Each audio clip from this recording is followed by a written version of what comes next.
Hello and welcome to another episode of Excellent Sports Talk with Mark.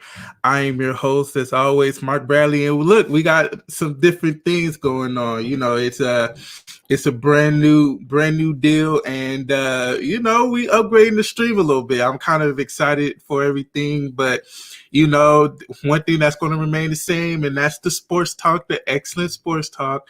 So that's going to be consistent. But I am happy to have you guys here for another week. It's always good to see you guys, as always.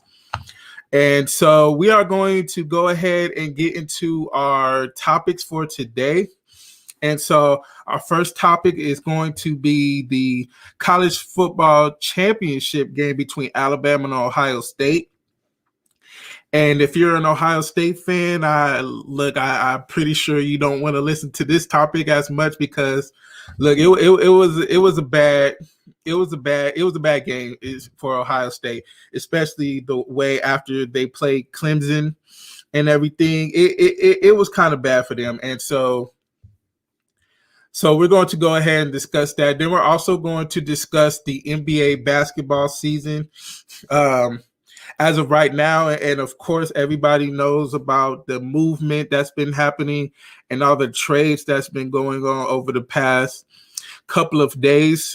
So we're going to go ahead and discuss that as well.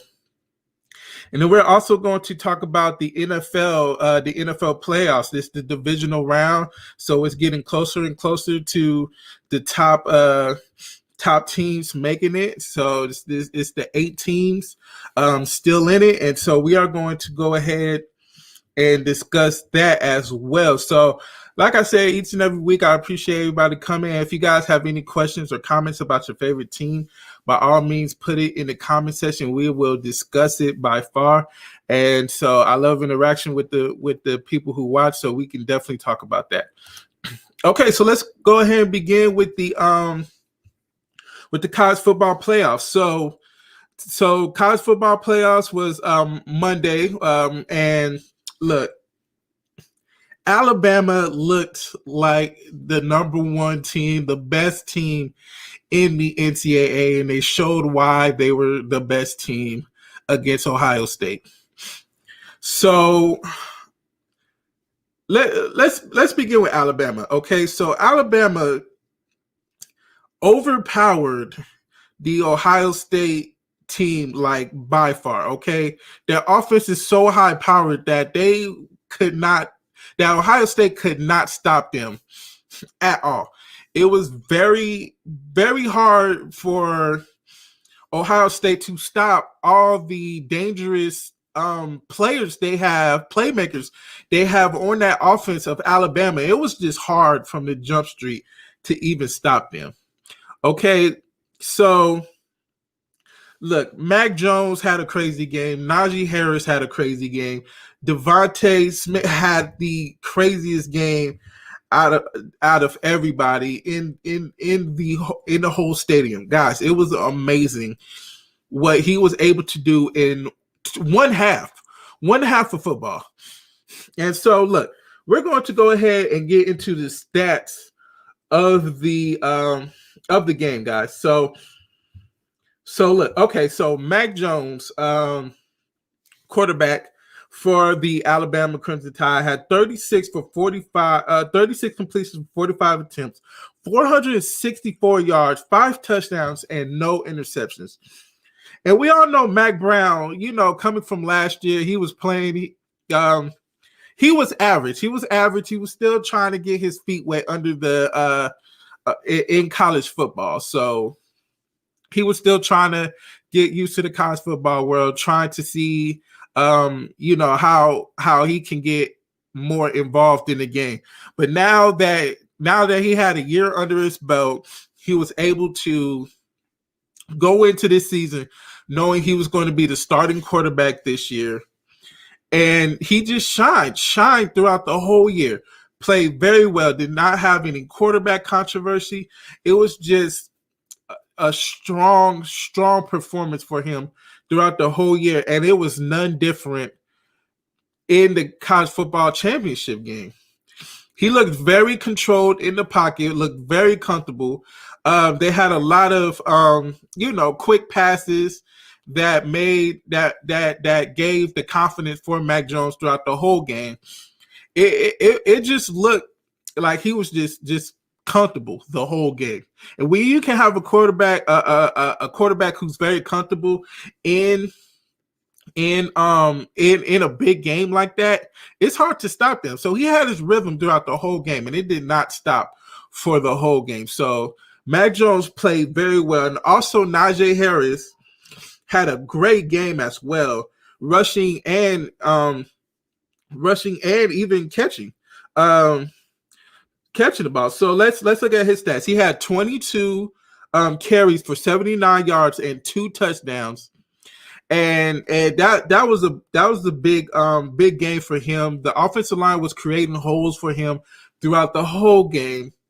It was just he looked very, very strong while he was running guys over, hurdling over guys, getting those tough, yards that you need to keep your team moving. And even with the run game for Najee Harris, that opened up the passing game for Mac Jones to just, do whatever he wanted to do. And so he also had 7 receptions, for 79 yards and 1 touchdown as well. And so that's a big game for Najee Harris. This is definitely going to help him, especially his draft stock, knowing that he had a big game like this. And that's going to help him out tremendously when the draft pops up coming up in a couple of months. That's just helped his draft stock. It was a big game for him. And also let's be real. Devontae Smith, the Heisman Trophy winner, wide receiver, had an amazing game. And like I said, only played one half of the game because he was hurt in the second half. I believe he had like something wrong with his hand or his arm. It was something of that type of injury. I really didn't catch what happened to him, but it was something with his arm or his hand. And so in one half, I have to keep saying this, one half of the national championship game, he was able to get 12 receptions for 215 yards and 3 touchdowns in one half. I have to keep saying that. Just imagine if this man played all 4 quarters of the football game. He could have had over 300 yards and maybe 2 more touchdowns, because you can just tell Devontae Smith, the way he runs his routes is so precise. It's just hard for cornerbacks, even safeties, to even stop this man. It was so amazing to watch him play the game. Like no matter who Ohio State put in front of him, he was just getting past them with ease. And so he's proven game in and game out that he is one of the best, if not the best player in college football. Okay. And so with this, I mean, look, all you can say is that he's going to go ahead and get his money as well. He's definitely going to get a large payday. And now they're even talking about, hey, maybe he could go number 2 in the NFL draft to the Jets. And that would be a big deal, especially for, we all know Alabama receivers. They have great receivers, guys. With Jerry Jeudy last year, Henry Ruggs last year, and now Devontae Smith. Sports Day, yes it is, Shanghai. Yes it is Sports Day, man. I appreciate you coming. So, look, it was just a strong game overall for Alabama. And you can just tell from all three phases of the game, special teams, offense, defense, it just looked a lot stronger than Ohio State.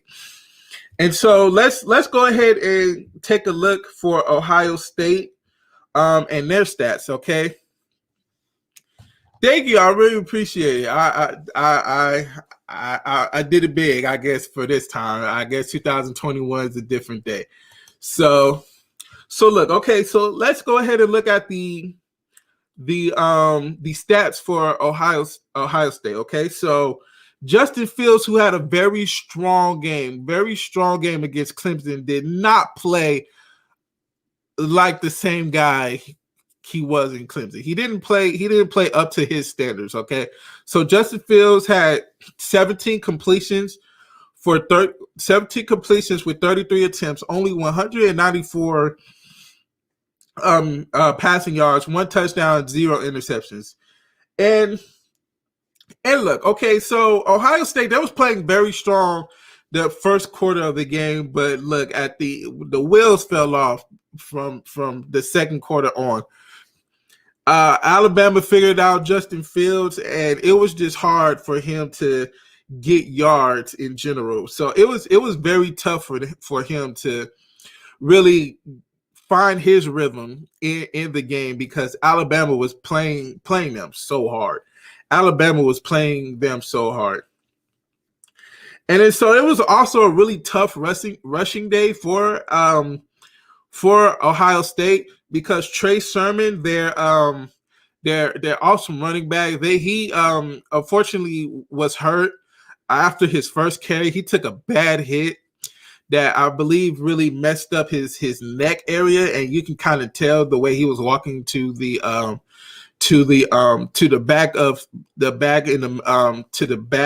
locker rooms, that you can tell that was a pretty rough hit for him. So he was out for the rest of the game.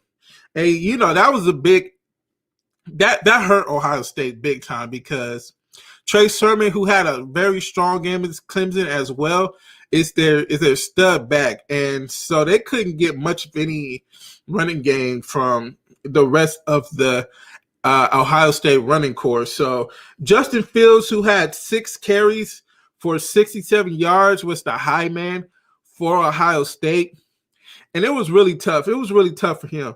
And then the backup running back, his name is Master Teague. He had 15 carries, 65 yards. He did have 2 touchdowns, but they was basically, goal line situations, and they were basically in a good position to score. But at the end of the day, you can kind of tell that Alabama really did a great job taking away the running game, to the point where Justin Fields had to pass the ball a lot, and he didn't find too much success passing the ball this game like he did in Clemson. So it was just a rough game all around for Ohio State. And so, when you play a team like Alabama, you have to find a way to up your level of gameplay, guys. It's like you have to find a way to up your level in your game. And look, Alabama did what they had to do. Nick Saban, who's a great coach. He's been a great coach for a long time at Alabama. Is now the top man in Alabama for national championships. I think he has 7. And so you have to give Nick Saban his credit. All he does is just wins, goes into the offseason, recruits talent, builds them up. It's like a repeat cycle of just success there in Alabama. And look, they're going to do it again next year, probably. Mac Jones, who did declare for the draft, is now gone, and you bring in Bryce Young, who's a great quarterback from California. I was watched him on the television a lot of times. That's the luxury of California. You get to watch great talent coming out of the state. He went to Alabama. Now he's going to take over for Mac Jones and just have that offense running smoothly. So Alabama is going to have another run at another title next year, and I don't see anybody beating the champs. So somebody has to beat them. Clemson's going to be good. They're also going to have their quarterback from California as well. DJ Uiagalelei. I'm pretty sure I said that wrong because I always say it wrong. But he's going to take over the reins for Trevor Lawrence. Is going to be the first pick of the NFL draft, most likely. And so look, Alabama is the kings of college football, like they always are. Very strong team, and they're only going to continue to get stronger, guys. So what I'm going to do is I'm going to go ahead and go ahead and take my first break. So we are going to go ahead and watch the highlights of the Ohio State versus Alabama game, and then we are going to come back and get into the NBA season.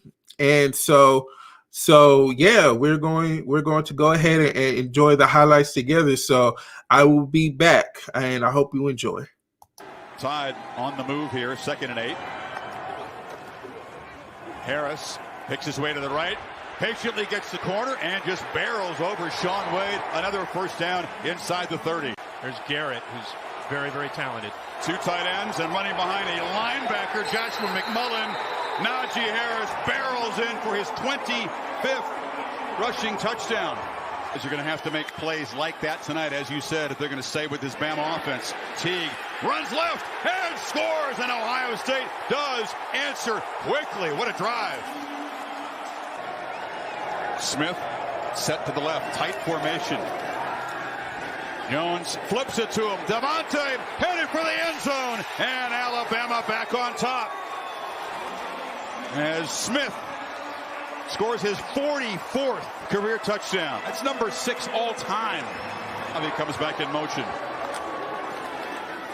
Teague barrels in. Touchdown, Ohio State. They cash in the fumble recovery and draw even. Guys unavailable tonight. And 2nd and 3, Jones is pressured, lobs it to Harris, who collects it, gets around Borland, and leaps to the end zone. A hat trick for Najee Harris. It's like your travels. An impact player tonight. 1st and goal, Jones on the run, and it's just too easy for Devontae Smith as he just adds to his records and milestones, and Bama stretches the lead. Play action. Jones steps up right down the middle of the field. It's touchdown. Devontae Smith cannot be stopped. A truly special performance by the Heisman Trophy winner. 3 touchdowns in the first. From the pocket. Lofted to the end zone. High throw. Caught. Wilson. Touchdown. Ohio State still alive. Exactly what they.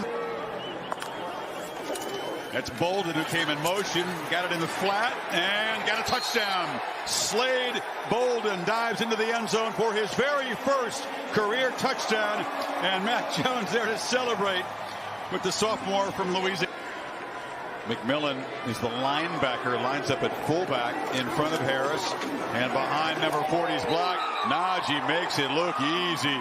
Goes in standing up. There is his 3rd touchdown, and Alabama closing. In a season of chaos, the Crimson Tide are the conference. Constant excellence. Bama bludgeons the Buckeyes, and Saban steps past Paul Bryant with his 7th national championship.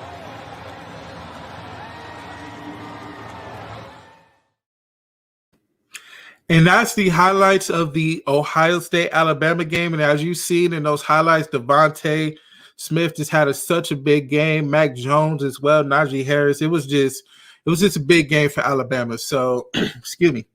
And so, excuse me. And so, yeah, it was just a big game for Alabama. And so, there you go, national champions for 2020 seasons. So, we are going to go ahead and move on to the next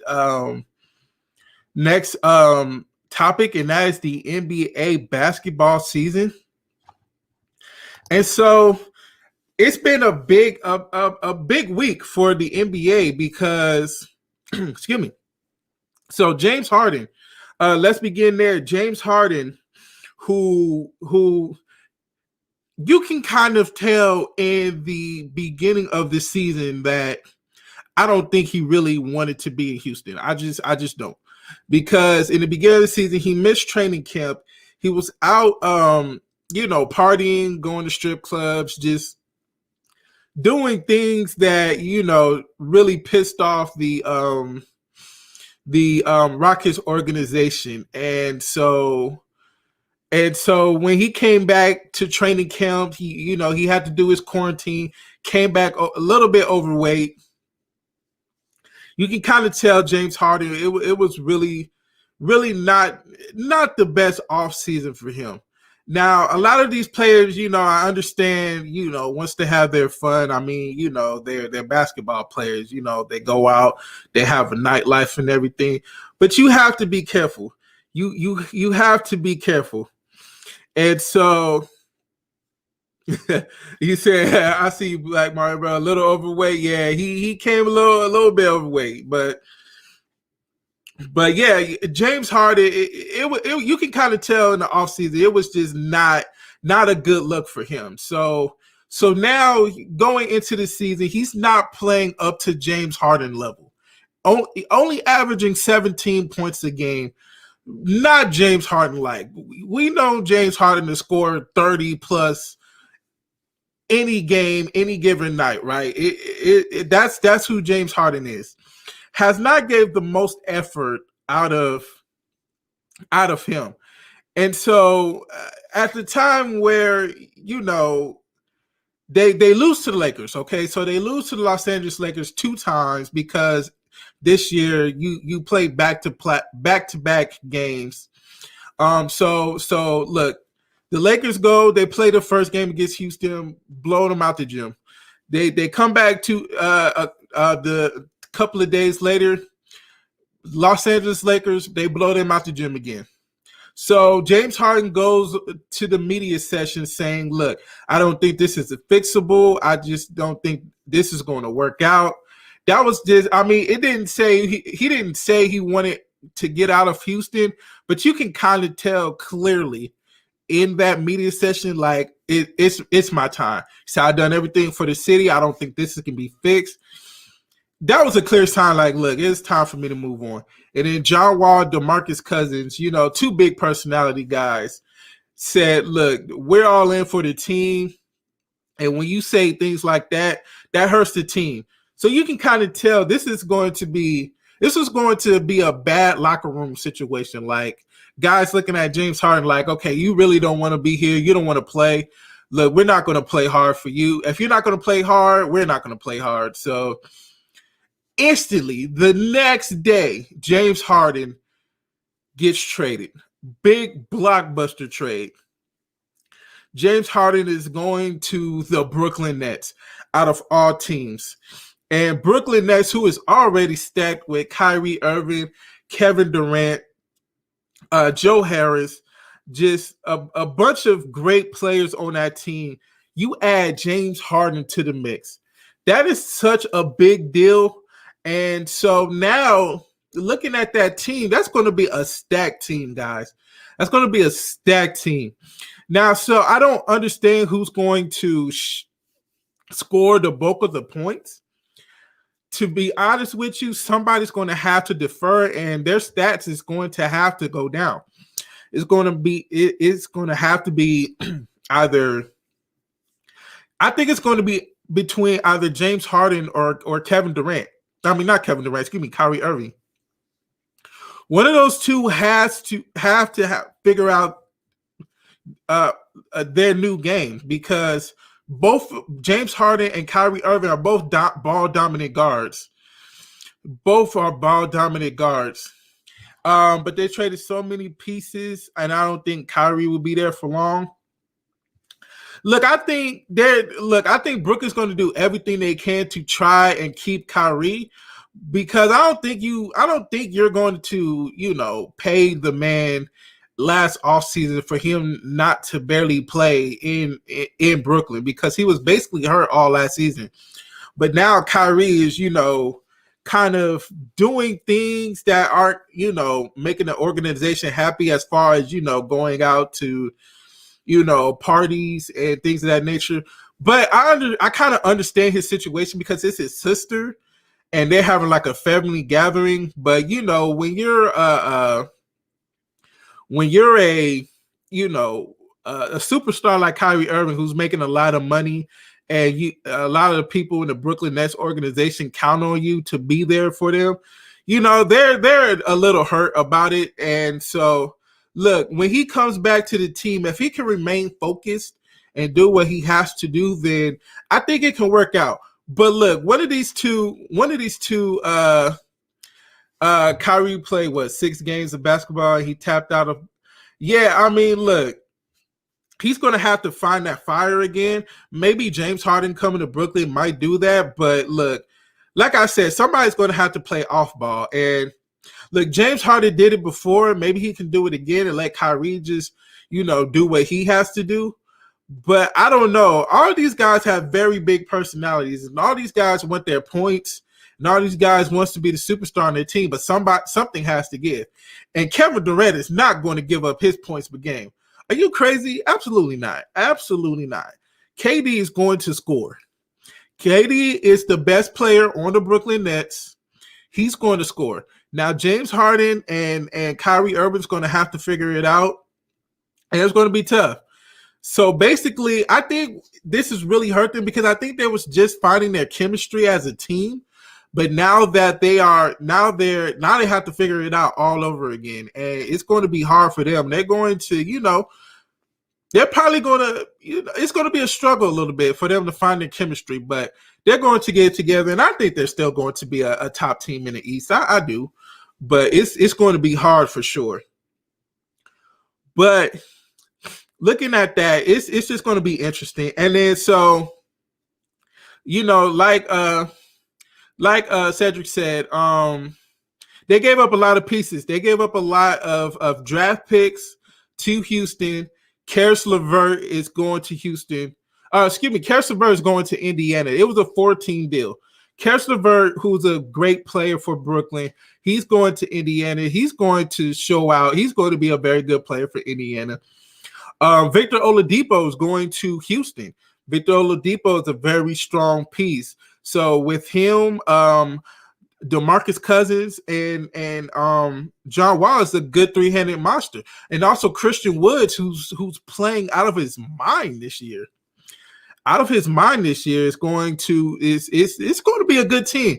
I think now that they got rid of James Harden, now they can just focus on basketball. You're probably going to see Houston win some games now. You're probably going to see Houston win some games now. So that's going to be a good team. And then Jerry Allen, who's a strong player for the Nets as well, is going to Cleveland. Cleveland Cavaliers, and they have a lot of centers in Cleveland for some reason. It's a lot of big men out there, but I don't know what they're going to do with all of them, but look, they're there, so they have to play somewhere. So, it's been a crazy week. It's been a crazy week for basketball, right? And so let's go ahead and look at the standings for the NBA. And so let's begin on the Eastern Conference, which we always do. So it's been a little bit of movement in the Eastern Conference. So right now, the Boston Celtics are number one with a 7-3 record and playing very well as I thought they would. They won 4 games in a row, playing very strong basketball, which I thought they would. They're a top team in the East. It's no different. Number 2 right now is the Philadelphia 76ers. And look, for some reason, they are very great at home, but when they get on the road, oh my gosh, they're like an average team.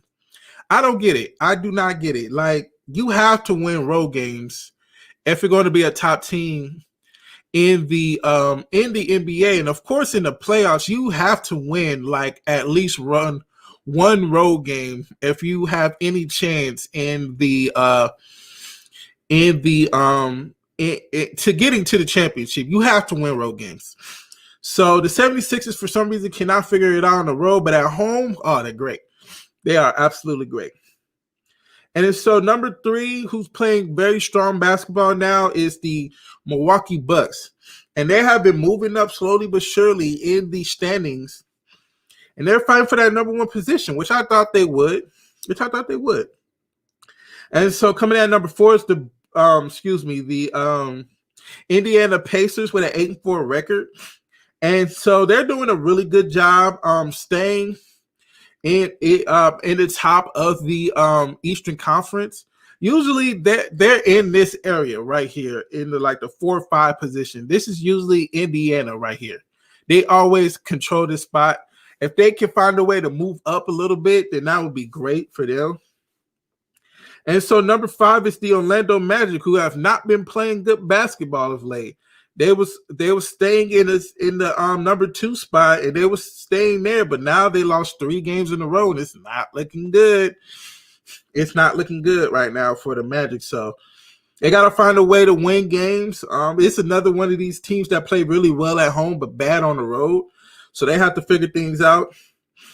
Number 6 is the Brooklyn Nets with a 7-6 record. And I think this is going to go up very quickly with the addition of James Harden and then Kyrie Irving coming back.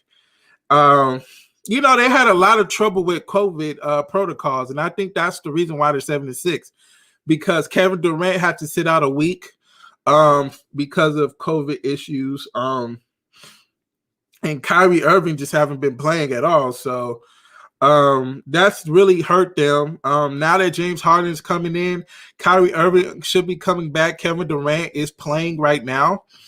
They should be okay. They should find some games to win now, and they're going to go ahead and move up. And that's a tough division, though. That's a very tough division that they are in, because the Celtics and 76ers are playing very strong basketball right now. And so coming in at number 7, who I thought would be a little bit better, but they still have a lot of work to do. It's the Atlanta Hawks. The Atlanta Hawks, did a big revamp of their team in the offseason. And now that they're here, they're still in the playoff hunt, but they still have a lot of things to figure it out. And hopefully that they do, but they still have a lot of things to work out. And I'm pretty sure they will. I think they're still going to be in the bottom of the Eastern Conference, trying to look up. And then so rounding out the top 8, it's the Charlotte Hornets. The Charlotte Hornets are playing okay basketball, enough to get them in the playoff considerations. LaMelo Ball has been playing like a rookie of the year. He's playing very strong basketball. And that whole team is very young. It's still a very young team, but the way they're playing, they're exceeding expectations. So they're playing very strong basketball. So let's talk about the rest. So number 9 is the New York Knicks. Number 10 is Cleveland. Number 11 is the Miami Heat, who I thought would be a lot better coming off the NBA Finals. Number 12 is the Bulls, and the Bulls haven't been good in forever. This is a shocker to everybody. The Raptors are 3-8.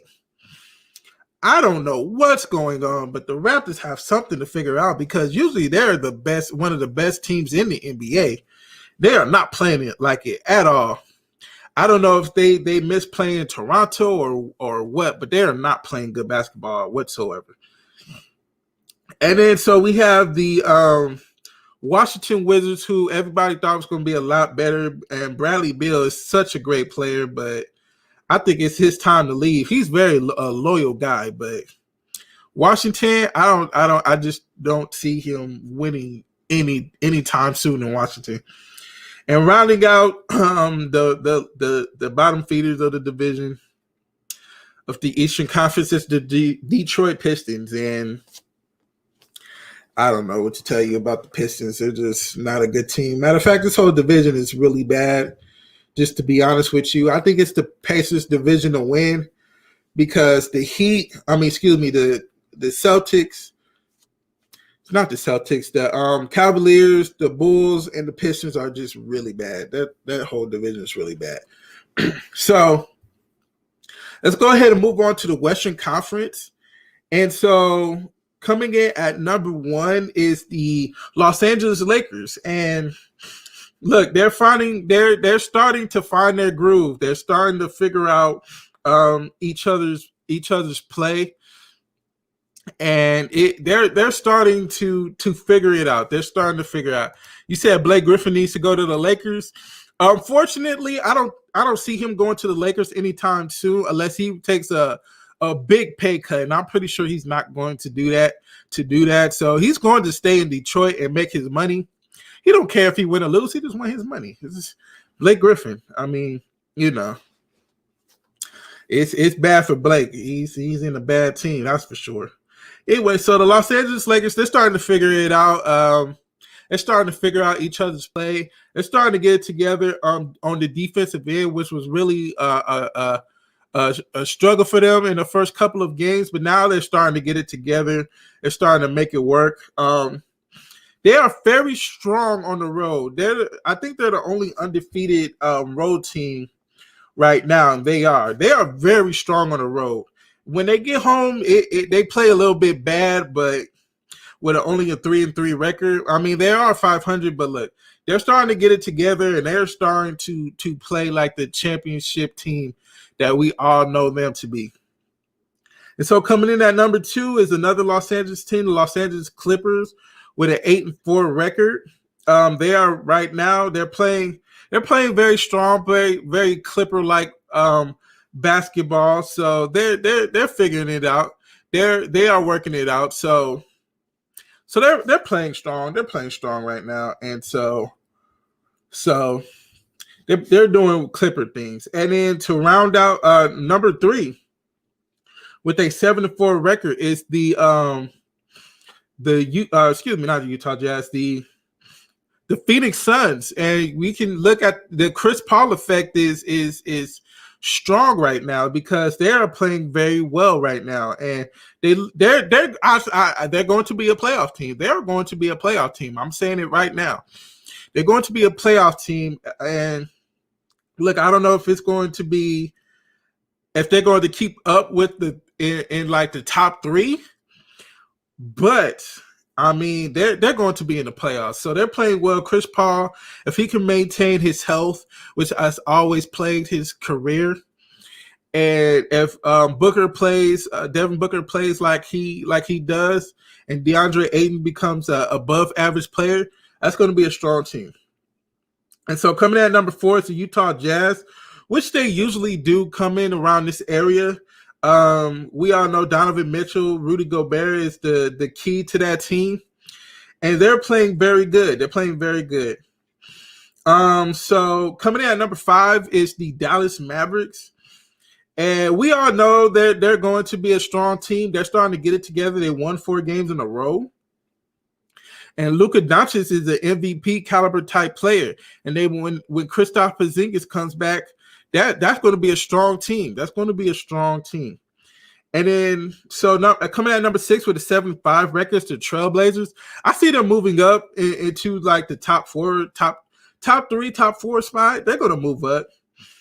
And then we have the Nuggets, who's been playing a little bit better as of late with the 6-6 record because they was kind of in the lower end of the division, so they're moving up. And then the Spurs, who always finds a way to be in the playoff contention, they're playing very well right now. And then so let's round out the rest of the people outside looking in. So the Warriors have a 6-6 record.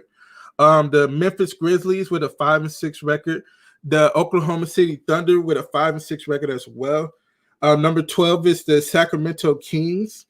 Number 13 is the New Orleans Pelicans. Number 14 is the Houston Rockets, and the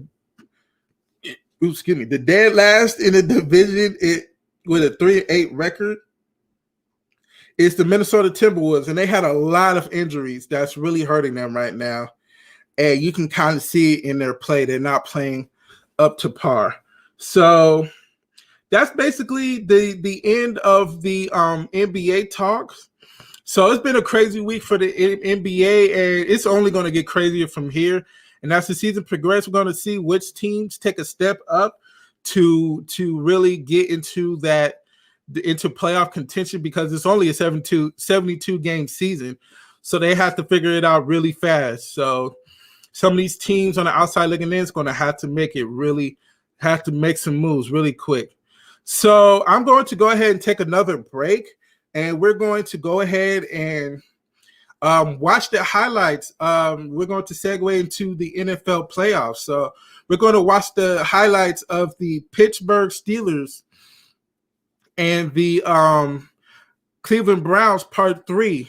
And this was a shocker.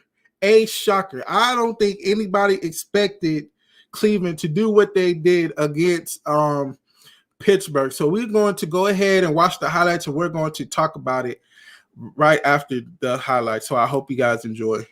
Dead last in the league in rushing. And they start with a horrible snap all the way back to the 2-yard line, and the Browns bounce it into the end zone where they wind up with a touchdown. Of all crazy things, you don't go to the playoffs. Hunt stays in on first down. Kareem Hunt breaks a tackle. Kareem Hunt bulls his way. They scored their last touchdown. Does he get another here? He's around the corner. He's inside the 5. He's in the end zone again. From the 1-yard line. Connor. This time he will walk in. Mayfield to the end zone, wide open. Hooper touchdown.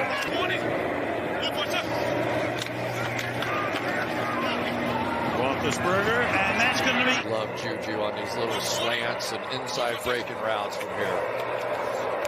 And pumps, throw and goal. Empty again. Roethlisberger fires. Years ago, 2nd down and 10 here. Mayfield throws to Chubb, makes the grab, gets some blocking, breaks tackles, and Chubb is going to go all the way to the end zone. Johnson also in double figures, 10 passes for 98. That pass, beholden by Claypool.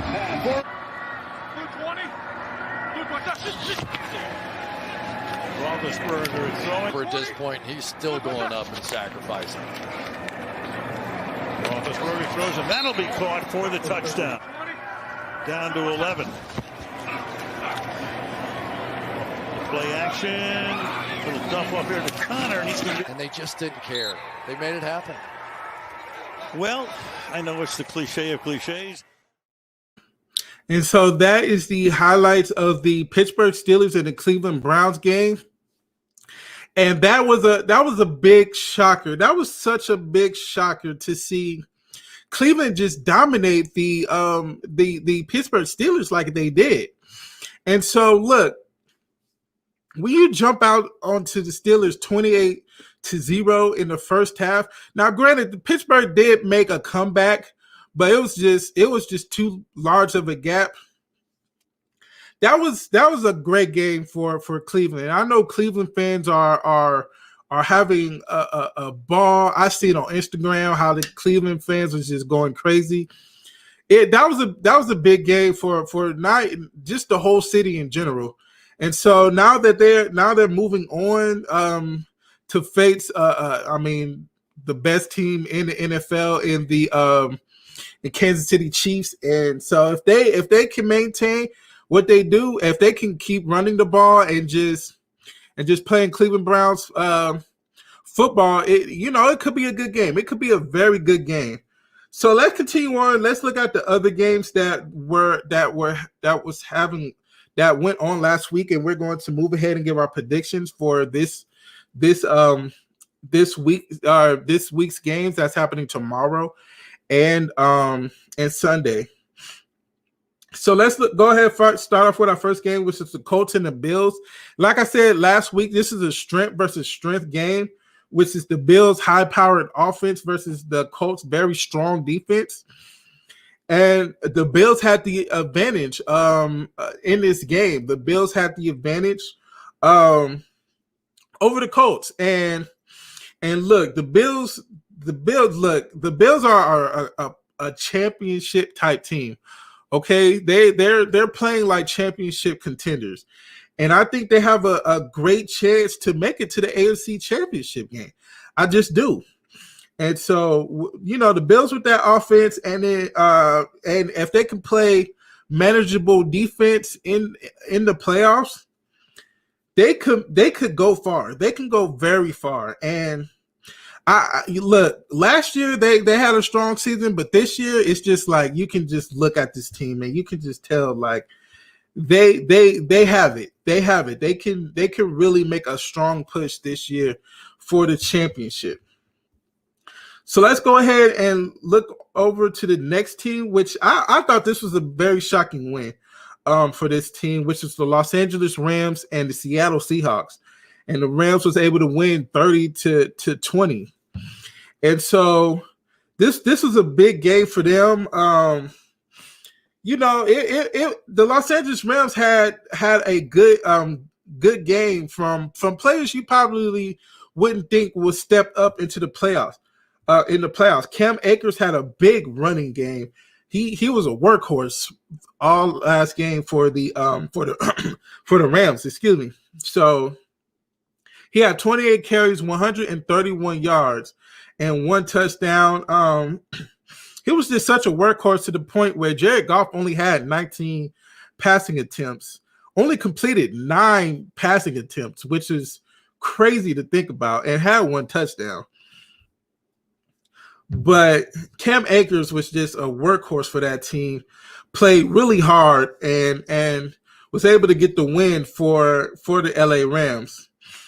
And look, we all thought Seattle was going to be a much better team than they were. They started off the season hot and just fizzled off at the end of the year. And, it sucks for Seattle because they have such a strong home crowd that home field advantage usually works in their favor in playoff games because it is like one of the loudest stadiums in the NFL. And, without the fans, you just have to muster up some type of energy to get that win. And unfortunately for Seattle, they couldn't. And so they're going home a lot earlier than I think Seahawks fans are used to. So the Los Angeles Rams are moving on. And then, so let's talk about the rest of the games. The Buccaneers and Washington football team. The Buccaneers was able to win 31-23. Look, Washington gave them a run for their money, but at the end of the day, when you have Tom Brady on your team, it's hard to lose a playoff game. So Tom Brady had 22 completions, 40 attempts, 381 yards, and 2 touchdowns. And so, look, Tom Brady had a big game. Mike Evans had a big game. Antonio Brown was able to get a touchdown, and also Chris Godwin. So they was able to move on. And for Washington, they had a great season. Alex Smith deserves all the praise in the world for coming back after a gruesome leg injury. Was able to lead his team to the playoffs. Unfortunately, did not play in a playoff game. But look, still, at the end of the day, you have to give him his credit. He had a great season. And so let's also move on to the next game, which is the Baltimore Ravens and the Tennessee Titans. And this was a big game because we all know Lamar Jackson, who's MVP type player, but for some reason cannot get it done in the playoffs. Had a big game this game. He did what he had to do running the ball. And also, had his arm. Like I said last week, if Tennessee was able to keep Lamar Jackson in the pocket and make him throw the ball, they would win. They did not do that. They lost. Plain and simple. And like I said, on the flip side, if the Ravens was able to keep Derrick Henry bottled up and don't let Ryan Tannehill do what he does, then they win. And that's exactly what Baltimore did. They bottled up Derrick Henry. Derrick Henry had a very, very bad day, and the Ravens was able to win. So they're moving on. Excuse me. And let's talk about the last game. which is the New Orleans Saints and the Chicago Bears. And like I said, Chicago's defense is the strength of that team. Their offense is not. And you can kind of see it in the game because Chicago only scored 9 points. And it was a low-scoring game for a long time, for like a really long time. The Bears was holding the Saints to I think it was 7-3 in halftime. At halftime. But, Drew Brees was able to get comfortable and able to lead his team to a win. And this is very good for Saints fans because the last couple of years it was hard. It was hard for it was a hard pill for them to swallow with playing Minnesota with the crazy push off, and then the year where Lattimore did not make a tackle and Stephon Diggs was able to score that last minute touchdown when he was playing for Minnesota. That hurt them. So the Saints are able to move on. So I'm pretty sure Saints fans are happy right now. So we're going to talk about the games that are happening tomorrow and Sunday. So let's start off with the first game, which is the Los Angeles Rams versus the Green Bay Packers. And so, look, this is going to be I think it's going to be a tough game for Los Angeles. We're talking about Los Angeles guy that has to go to the cold Lambeau, freezing cold Lambeau, playing in that very stinking bad weather against Green Bay, against Aaron Rodgers, who's playing at an MVP level, Devontae Adams, who's becoming a superstar player. That high-powered offense in Green Bay is just so strong. Now, Aaron Donald's going to have an amazing game to really, make sure that they keep from Aaron Rodgers from going crazy. And look, I'm going to give my prediction and say Green Bay is going to make it to the NFC championship game. And so they're going to move ahead and play. And I think that they can make it to the Super Bowl, to be honest with you. I really do. Green Bay is a tough team, very tough, underrated team. Nobody ever thinks about Green Bay when they think of the top teams because they just show up, beat your favorite team, and then leave. I mean, nobody talks about them. So you got to give Green Bay their credit, guys. So let's move on to the next game that's happening tomorrow, which is the Buffalo Bills versus the Baltimore Ravens. And look, I just don't see anybody stopping Stephon Diggs. I think Stephon Diggs is going to have a big game. I think Josh Allen's going to have a big game. And that whole offense is just going to be very strong. So, and look, with the Bills defense, they're hot and cold one day. One day they can play so well. One day they can play so well, and then the next week they stink. And so the Bills going to have to show up and make sure that they keep Lamar Jackson in the pocket, something that Tennessee could not do last week. They keep him in the pocket. They make him a thrower, and they make him pass like 30, 35 times. They have a chance to win because Lamar Jackson's arm is still not up to his speed of his legs. So if they can keep him bottled up, they're going to win. Now I'm going to say Buffalo is going to go ahead and move on to the AFC Championship game. And let's go ahead and move on to the next set of games, which is the Cleveland Browns and the Chiefs, Kansas City Chiefs. And look, for the second time, I'm just going to have to keep it 100% real with you guys. Kansas City is going to win. Look, Kansas City is so strong, man. Their offense is so high powered. You just cannot stop those guys at all. Defensively, they can be a little bit vulnerable to the run, which is Cleveland's strong suit. So if Cleveland can run the ball, it can be a lot closer. But I think the Chiefs are going to win. So they're going to move on to the AFC Championship game. And the last games rounding out the divisional round is going to be the Tampa Bay Buccaneers and the New Orleans Saints. And look, the Saints has the upper hand on the Buccaneers this year in the two divisional rivals, and the Buccaneers and the Saints have put the beatdown on the Buccaneers. And so, look, you have to take that with a grain of salt. I mean, look, I know it's going to be different in the playoffs, especially a divisional game. You never know what's going to happen. So Tom Brady could just show up and just go berserk. And look, he's a different Tom Brady when he's in the playoffs. But then you have Drew Brees, who wants to win that ring, especially this is looking like this is going to be his final season. So he definitely is going to play his hardest, especially against Tom Brady, because these two have been rivals for so long. And now that they're in the same division, nothing is going to change. So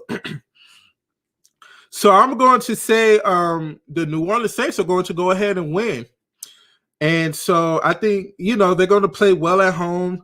They're going to get Alvin Kamara. They're going to get Michael Thomas involved in that offense. And it's going to be hard for the Bucs, who has a very good defense, to stop the Drew Brees and that offense. And look, Tom Brady's going to have the game of his life if he wants to move on. So I have the Packers versus the Saints in the NFC championship game. And then I have the Bills versus the Chiefs in the AFC championship game. And then, like as always, we're going to give our predictions next week of who's going to make it to the Super Bowl. So that's going to be the end of the NFL talk, and that's also going to be the end of the show. So I appreciate, as always, each and every week, people showing up, liking the stream, commenting, sharing the stream. I appreciate all you guys, as always. On Twitch, I am not going to host anybody because I plan on coming back on in maybe an hour or so. So if you're on Twitch, I will be back. On Facebook and YouTube, as always, I appreciate you guys coming out. And we will be back next Friday. Same time, same place, noon to 1 Pacific Standard Time. So I hope to see you guys there. And as always, I will see you guys next week. All right, you guys be easy. Peace.